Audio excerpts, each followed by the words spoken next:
Sobrang puti na mukha. Yun guys, gandang hapon. So yun guys, nandito tayo sa Balibago. Balibago po, Santa Rosa. Guys, ano ko lang yung nangyari last night na napudol tayo. Hindi ko naman akalain na meron palang customer pa rin na tinulungan mo na nga.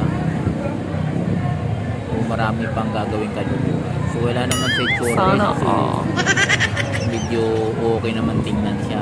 Wala nung sinakay, okay naman siyang kausap. Aware lang to sa mga ano natin sa mga nag-angkas, joyride, tsaka movie.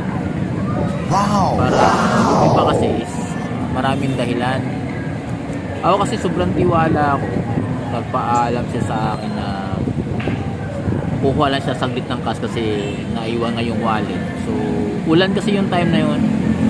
Pagdating ko dun sa area is wala nang ulan. Kaya nagubad ako ng kapote.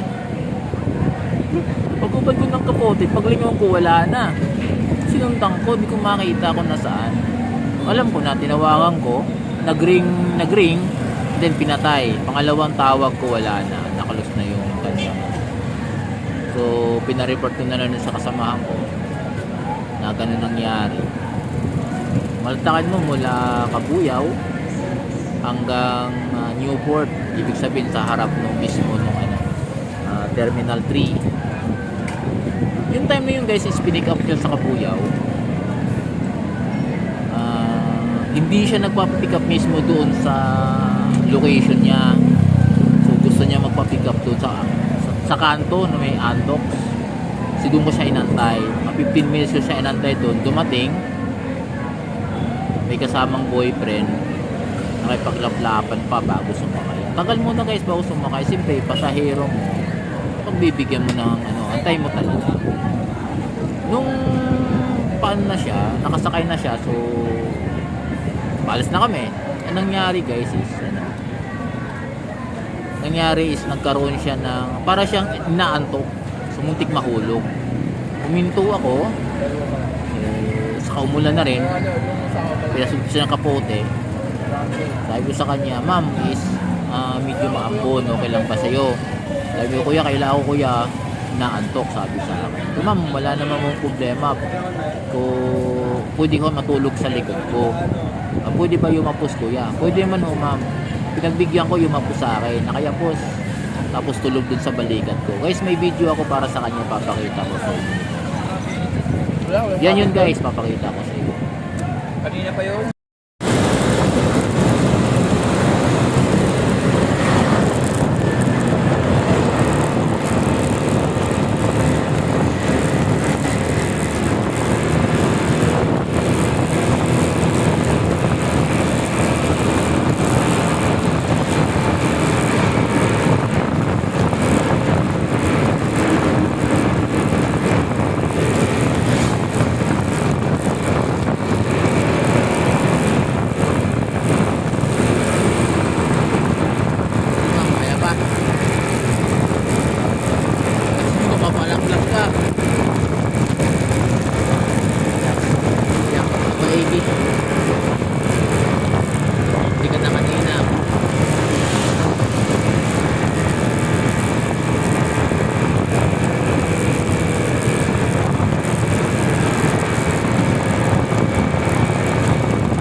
Kaya pa, ma'am?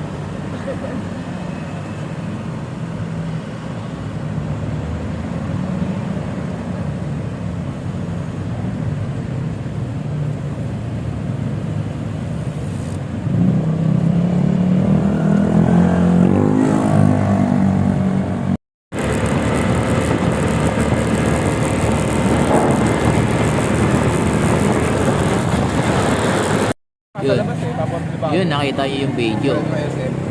Yapos talaga siya, nakayapos na tulog. Pagdating nga doon, nangyari nga, ginising ko na siya, nandito na sa area. Naghanap ng wallet niya. Bago may tinawagan siya, sabi sa akin is, nawala nga yung wallet. Hindi ako naghihinala na okay naman siya kausap. So yun, nagubad ako ng kapote. Sabi sa akin, nagpaalam, saglit lang kuya, kukuha lang ako ng cash. Akala ko papasok dun sa Kaya ka na, busog. isang convenience store. So nagubad ako ng kapote ko, Busog naman. baba at saka taas. Tinupi ko, paglingon ko wala na. So yun ang nangyari. Sabi ko, nagantay ako ng mga 20 minutes siguro dun sa may sa area. Wala talaga. So hindi ko na siya hinanap kasi alam ko nang anong mangyari kaysa maghanap ako para akong tanga.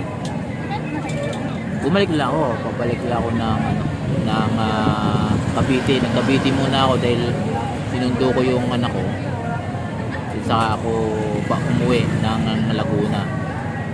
Yung time na yun, ako sa mga kasamahan ko na gano'n nangyari. Na-report nila. So ngayon guys, hindi naman kasi hindi ka hinahinala hitsura. Wala talaga sa hitsura yung mga manluluko. Maltakin mo yun guys is magandang babae yun. Magandang babae, wala kang masabi. May hitsura. Nangyari pala. May kalukuhang sa akin naman is walang problema guys. Walang problema. Tinanong ko lang yung mga kasamahan ko na mag-iingat. Mamalit naman kasi nakatulong ako sa kanya na naihatid ko siya na safety. So kaya lang, niloko niya ako. Alam na ng Diyos yun. Bahala na ang Diyos yun. Maganda sana. Guys, maraming salamat. Share ko lang sa inyo yung video ko na nangyari. Magandang hapon.